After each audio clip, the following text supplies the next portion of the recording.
అందరికీ మన ప్రభువును రక్షకుడైన యేసుక్రీస్తు వారి పేరిట ప్రత్యేకమైనటువంటి వందనాలండి. ఎఫెసీయులకు రాసినటువంటి పత్రిక 6వ అధ్యాయము 9వ వచనాన్ని చూద్దాం. ఎఫెసీయులకు రాసినటువంటి పత్రిక 6వ అధ్యాయము 9వ వచనాన్ని చూద్దాం. యజమానులారా, మీకును వారికిని యజమానుడైన వాడు పరలోకమందున్నాడనియు ఆయనకు పక్షపాతము లేదని ఎరిగిన వారై వారిని ఎదురించుట బెదిరించుట మాని ఆ ప్రకారమే వారి ఎడల ప్రవర్తించుడి. కనుక జనరల్గా ఈ భూమి మీద మనం ఎవరో ఒకరి కింద మనం వర్క్ చేయటమో లేదంటే మన కింద ఎవరో ఒకరు పని చేయటమో జరుగుతూ ఉంటుందండి.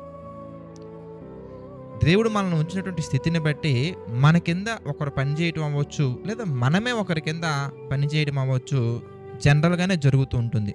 అయితే ఇలాంటి పరిస్థితుల్లో మనుషులుగా మనం ఒకవేళ ఒకరి కింద పనిచేసే స్థితిలో ఉండుంటే గనక మనం ఏం చేసే అవకాశాలు ఉన్నాయంటే, దేవునికి భయపడకుండా మనుషులకు భయపడి మనుషులను దృష్టిలో ఉంచుకొని వారు ఉన్నప్పుడు మాత్రమే పనిచేస్తూ వారు లేనప్పుడు పని చేయకుండా ఆ పనిని నెగ్లెక్ట్ చేస్తూ ముందుకు వెళ్ళే స్థితిలో కొంతమంది ఉండే అవకాశాలు ఉన్నాయి. అదేవిధంగా ఎవరైతే యజమానులుగా ఉన్నారో వారిలో ఉండే ఒక బాధాకరమైనటువంటి ఒక దేవునికి నచ్చనటువంటి క్వాలిటీ ఏంటంటే, వారి కింద పనిచేస్తున్నటువంటి వారిని వారి పట్ల అసభ్యంగా ప్రవర్తిస్తూ, వారి పట్ల దురుసుగా ప్రవర్తిస్తూ, వారి పట్ల అనేక రకమైనటువంటి చెడు ఆలోచనలు కలిగి వారిని హింసిస్తూ వేధిస్తూ బాధపడుతూ ఉంటారండి. మరి బాధ పెట్టే వాళ్ళకి దేవుని యొక్క వాక్యం ఏమని సెలవిస్తుందంటే, మీరు ఒక విషయం గుర్తుంచుకోండి యజమానులారా, మీరు ఎవరినైతే బాధ పెడుతున్నారో మీ పైన వారిపైన అందరిపైన ఒక యజమాని ఉన్నారు, ఆయన పరలోకమందున్నటువంటి దేవుడు. అంటే దీన్ని బట్టి మనకి ఏమర్థమవుతుందంటే, ఎందుకు ఈ విషయాలన్నీ దేవుడు చెప్తున్నారు అని మీరు జాగ్రత్తగా ఒకసారి బైబిల్లో నుంచి మరికొన్ని అంశాలను మనం జాగ్రత్తగా ధ్యానించినట్లయితే 6వ అధ్యాయంలోనే మనం ఫస్ట్ నుంచి కాకుండా 6వ వచనం నుంచి మనం చూద్దాం, లేదా 5వ వచనం నుంచి మనం చూద్దాం. దాసులారా, యథార్థమైన హృదయము గలవారై భయముతోనూ, చూడండి, దాసులారా యథార్థమైన హృదయము గలవారై భయముతోనూ వణుకుతోనూ క్రీస్తుకు వలె శరీర విషయమై మీ యజమానులైన వారికి విధేయులయుండుడి. ఇంకా మనం గమనించినట్లయితే, మనుషులను సంతోషపెట్టువారు చేయునట్లు కంటికి కనబడుటకే కాక క్రీస్తు దాసులమని ఎరిగి దేవుని చిత్తమును మనపూర్వకముగా జరిగించుచు మనుషులకు చేసినట్టు కాక ప్రభువునకు చేసినట్టే ఇష్టపూర్వకముగా సేవ చేయుడి. అంటే మనుషులకు కనబడవలనని వారు చూస్తున్నారని వీళ్ళు చూస్తున్నారని. కానీ తమ్ముళ్ళు చెల్లెళ్ళు, మీరు పనిచేసే ఆ అట్మాస్ఫియర్లో, మీరు పనిచేసే ఆ పర్టికులర్ జాబ్లో నీ తోటి కొలీగ్స్, నీతో పాటు పనిచేసే ఎంప్లాయీస్ వారి పైన ఉన్నటువంటి అధికారులు చూడాలని, అధికారులకు కనిపించాలని, మనుషులకు కనబడవాలని వారు అనేక రకంగా చేస్తూ ఉంటారు. వాళ్ళని మనం ఫాలో అవ్వాల్సిన అవసరం లేదు, వాళ్ళని మనం మాదిరిగా తీసుకోవాల్సిన అవసరం లేదు. ఎందుకంటే అది మంచి క్వాలిటీ కాదు. అంటే మనుషులు ఉన్నప్పుడు ఒకలాగా, లేనప్పుడు ఒకలాగా కాకుండా దేవుని చిత్తమును మనపూర్వకంగా జరిగించుచు దేవుని యొక్క ఉద్దేశాలను, దేవుని యొక్క ఆలోచనలు దృష్టిలో ఉంచుకొని మనం మనుషులకు కనబడవాలని కాక దేవుడు చూస్తున్నారు, దేవునికి మనం లెక్క అప్పచెప్పాలి, దేవుడు నాకు ఈ ఉద్యోగాన్ని ఇచ్చారు, దేవుని చిత్త ప్రకారం నేను ఈ ఉద్యోగం పట్ల దేవుడు నాకు ఇచ్చినటువంటి బాధ్యతను నేను నెరవేర్చాలి, దేవుడు నాకు అప్పగించినటువంటి పనిని నేను సంపూర్ణంగా చేయాలి, దానిని నేను లోటుపాటులు లేకుండా చేయాలని దేవుడు మనల్ని ఏ స్థితిలో ఉంచారో, కొంతమందిని చదువుకునే స్థితిలోనే ఉంచుంటారు, కొంతమందిని జాబ్కి ప్రిపేర్ అయ్యే స్థితిలో ఉంచుంటారు, కొంతమందికి ఉద్యోగాన్ని ఇచ్చుంటారు, కొంతమందికి వారి పైన అధికారిగా ఉంచుంటారు. దేవుడు మనల్ని ఏ స్థితిలో ఉంచినా కానీ, ఒక స్టూడెంట్గా ఉంచితే ఒకవేళ మనం దేవుడు మనల్ని ఉంచినటువంటి ఆ స్థితికి తగినట్టుగా మనం నడుచుకోవాలి. అంతేగాని ఫ్యాకల్టీ ఉన్నప్పుడు ఒకలాగా, ఫ్యాకల్టీ లేనప్పుడు ఒకలా కాదు.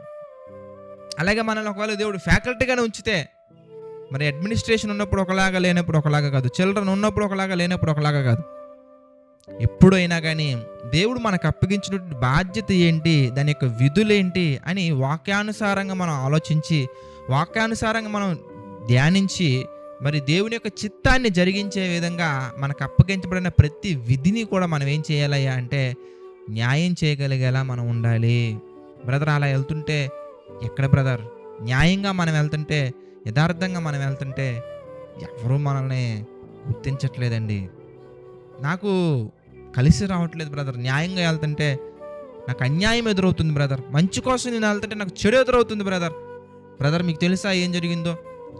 నేను ఎవరిని పట్టించుకోకుండా, ఎవరిని నేను ఏమనకుండా, దూషించకుండా, నేను ప్రేయర్ఫుల్గా బైబిల్ ప్రకారంగా నేను ఎవరిని నేను దూషించకుండా, హింసించకుండా, ఎవరి పట్ల నేను అసూయ మత్సరం లేకుండా నా పని నేను చేసుకుంటూ వెళ్తుంటే, నా పనిని సక్రమంగానే చేస్తున్నాను బ్రదర్. కానీ నా మీద అనేకమైన రూమర్స్ స్ప్రెడ్ చేసి మా టీం లీడర్ చేత నా మీద ఎన్నో రకాల నిందలు వేయించి ఈరోజు నా ఉద్యోగం ఉండాలా పోయాలా అనే విధంగా మేనేజర్ వరకు నా పైన ఎస్కలేషన్స్ తీసుకువెళ్తున్నారు బ్రదర్.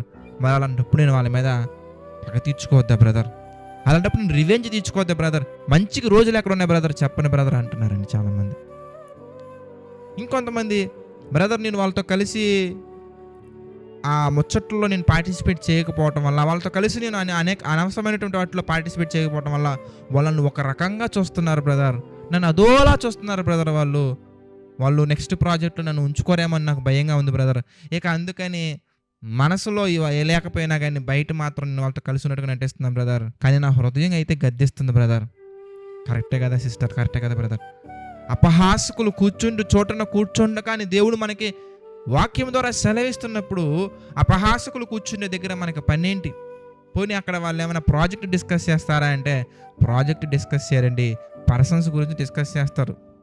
ఆ అమ్మాయికి మ్యారేజ్ అయిందా, ఈ అబ్బాయికి మ్యారేజ్ అయిందా, ఇంకా సింగిల్స్ ఎంతమంది ఉన్నారు, ఇంకా కపుల్స్ ఎంతమంది ఉన్నారు, ఎంతమంది కన్సీవ్ అయ్యారు, మన మేనేజర్కి ఏమైంది ఈ మధ్య, అతనికి ఏమైంది, ఇతనికి ఏమైందని ఆ వాళ్ళ గురించి వీళ్ళ గురించి మాట్లాడుకుంటూ, మనిషి లేనప్పుడు మనిషి గురించి మాట్లాడుతూ, మనిషి లేనప్పుడు మనిషి గురించి ప్రస్తావన తీసుకొచ్చి, మనిషి లేనప్పుడు మనిషి గురించి అపహాస్యము చేస్తూ, వారు అపహాసకులుగా ఉన్నప్పుడు వారి దగ్గర మనం ఉండవలసిన పనేంటి అనగానే నెక్స్ట్ ప్రాజెక్టు నన్ను ఉంచుకోరేమో బ్రదర్. నీకు ఉద్యోగాన్ని ఇచ్చినటువంటి దేవుని మీద ఆధారపడకుండా చెడులో నడిపించే వారి వైపు నువ్వు వెళ్తున్నావా? అలా వెళ్ళకూడదండి. ఎందుకంటే మనుషులకు కనబడవలనని కాక, మనుషులు చూస్తున్నారని కాక, దేవుడు చూస్తున్నారు. దేవుడు నీకు ఉద్యోగాన్ని ఇచ్చారు. ఉద్యోగాన్ని ఇచ్చిన తర్వాత నువ్వు దేవుని యొక్క చిత్త ప్రకారంగా నడుచుకోకుండా, దేవుని యొక్క ఉద్దేశాల ప్రకారంగా వెళ్ళకుండా వాళ్ళకి కనబడాలని కనుక నువ్వు ఒకవేళ అలాంటి చెడు క్వాలిటీస్లో, చెడు సంబంధమైనటువంటి యాక్టివిటీస్లో, కార్యకలాపాలలో కనుక ఒకవేళ నీవు పాలిభాగస్తురాలు అవుతున్నావేమో, పాలిభాగస్తులు అవుతున్నామో ఒకసారి గుర్తుంచుకోవాలి బ్రదర్, ఒకసారి గుర్తుంచుకోవాలి సిస్టర్. దావీదు గారి వల్ల మనం ఒక మాట చెప్పగలగాలి, ప్రాణముతో ప్రాణమా ఆయన చేసిన ఉపకారములలో దేనిని మరవకమని చెప్పాలి. ఎందుకంటే ఈ ప్రాణం అనేది చెడుకు ప్రోత్సహించే విధంగా చుట్టుపక్కల పరిస్థితులు మనం తీసుకురాకూడదు. ఇంకా మనం చూస్తే అక్కడ 8వ వచనం మనం చూద్దాం. దాసుడైనను, చాలా చక్కగా దేవుని వాక్యం ఈరోజు మనతో మాట్లాడుతుంది. దాసుడైనను స్వతంత్రుడైనను మీలో ప్రతి వాడును ఏ సత్కార్యము చేయునో దాని ఫలము ప్రభువు వలన పొందునని మీరెరుగుదురు. మీకు ఒక విషయం తెలుసు ఏంటి? ఎందుకంటే మనం సత్కార్యం చేస్తే గనక తప్పకుండా దాని యొక్క ఫలాన్ని మనం పొందుకుంటాం. నువ్వు దాసుని స్థితిలో ఉన్నా, యజమానుని స్థితిలో ఉన్నా, యజమానుడు నీ పైన సత్కార్యంగా కాకుండా నీ మీద చెడు ప్రభావాలను చూపిస్తూ వెళ్తూ ఉన్నారు, కానీ నీవు మాత్రం న్యాయంగానే ఉన్నావు, నీవు మాత్రం యథార్థంగానే ఉన్నావు, నీవు మాత్రం మంచే చేస్తున్నావు, నీవు మాత్రం దేవుని చిత్త ప్రకారంగానే వెళ్తున్నావు. అయితే ఒక విషయం గుర్తుంచుకో, తప్పకుండా దేవుడు మనకి ప్రతిఫలితాన్ని ఇస్తారు. ప్రభువు ఇస్తారు మనకి, మనుషులు కాదు. ఓకే, వాళ్ళు నీ మీద రూమర్స్ చెప్పినప్పటికీ నువ్వు మాత్రం వారి ఎడల ప్రేమనే చూపిస్తూ ఉన్నావు. వారు నీ పట్ల అసభ్యంగా ప్రవర్తించినప్పటికీ దేవుని యొక్క ప్రేమను పంచే వ్యక్తిగానే ఉన్నావు. దేవుడు నీకు ఇచ్చినటువంటి యాక్టివిటీస్ నువ్వు పరిపూర్ణంగా పూర్తి చేసే పనిలోనే ఉన్నావు. అయితే భయపడొద్దు, ఎందుకంటే దేవుని యొక్క వాక్యం సెలవిస్తుంది, తగిన కాలమందు. ఆ మాట చూద్దాం ప్రియులారా. గలతీలకు రాసినటువంటి పత్రిక మనం చూస్తే 6వ అధ్యాయం మనం చూద్దాం. 9వ వచనం మనం చూస్తే, గలతీలకు రాసినటువంటి పత్రిక 6వ అధ్యాయం 9వ వచనం మనం చూస్తే, మనము మేలు చేయుట యందు విసుకక ఉందము.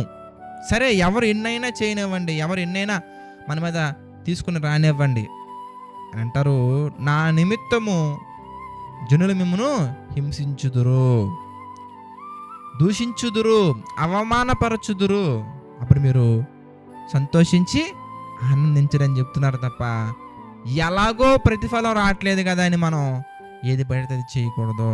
ప్రియులారా, ప్రతి ఒక్కటి కూడా విత్తిన వెంటనే అది పంట చేతికి రావటానికి కొంత సమయం పడుతుందండి. వరికి కొంత సమయం పడుతుంది, టొమాటోకి కొంత సమయం పడుతుంది, ఎండుమిర్చికి కొంత సమయం పడుతుంది, మిర్చికి కొంత సమయం పడుతుంది. ప్రతి ఒక్క దానికి సమయం పడుతుంది. ఎందుకు పడుతుంది అనగానే అది దేవుడు నియమించినటువంటి కట్టడ. అదేవిధంగా నీవు చేసినటువంటి మంచికి సంబంధించినటువంటి ఆ ఫలాలను నువ్వు కోస్తావు. ఇప్పుడు 1 డేలోనా 2 డేలోనా కాదండి.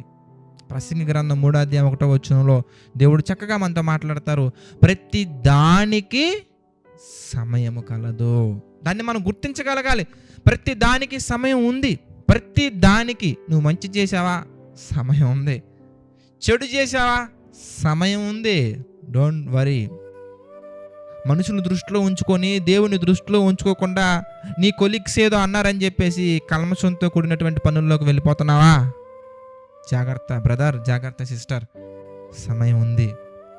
ఈరోజు అవమానపరచబడే స్థితిలో ఉన్నప్పటికీ ఆయన అవమానాన్ని తీసి నీకు ఏం చేస్తారండి?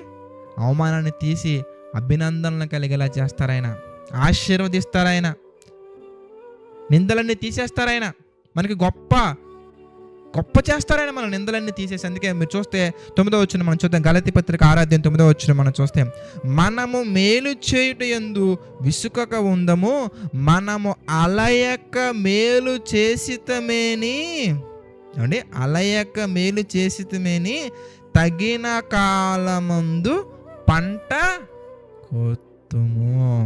తప్పకుండా తగిన కాలంలో పంట కోస్తాము.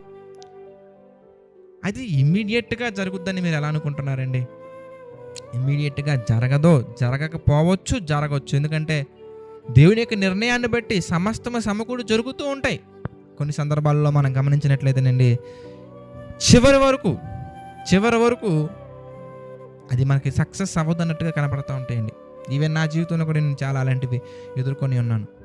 చాలా, 1 కాదు 2 కాదు, చాలా. కొంతమంది మాట్లాడుతూ కొన్ని కమెంట్స్ పెడుతూ ఉంటారు, నిజమే బ్రదర్, మీరు చెబుతున్నటువంటి విషయాలు, వాక్యానుసారంగా మీరు చూపించే విషయాలు ఎంతో హృదయాన్ని ఆదరిస్తున్నాయి, ఎంతో బలపరుస్తున్నాయి బ్రదర్ అంటూ ఉంటారు. అందులో కమెంట్స్లో కొన్ని షేర్ చేసుకున్నప్పుడు రియల్లీ ఆ ప్రాక్టికల్గా వాళ్ళు దేవుని యొక్క వాక్యాన్ని అనుభవపూర్వకంగా వాళ్ళు తెలుసుకున్నప్పుడు అది చాలా అద్భుతంగా, చాలా ఆనందంగా కనిపిస్తూ ఉంటుంది. ప్రియులారా, మనం దేని గురించి అయితే చింతించామో, దేని గురించి అయితే వరి అయ్యామో, అది మన జీవితంలో జరిగిపోయిన తర్వాత ఇంత చిన్నదాని కోసమే నేను ఆలోచించింది, ఇంత చిన్నదే కదా దేవుడు చేశారు కదా, ఇంత చిన్నదాని కోసమే నేను అనుకుంటా ఉంటారండి. Yes, exactly. ఎందుకంటే ప్రాజెక్ట్ మేనేజర్ దృష్టిలో నిన్ను చెడుగా ప్రొజెక్ట్ చేస్తున్నప్పటికీ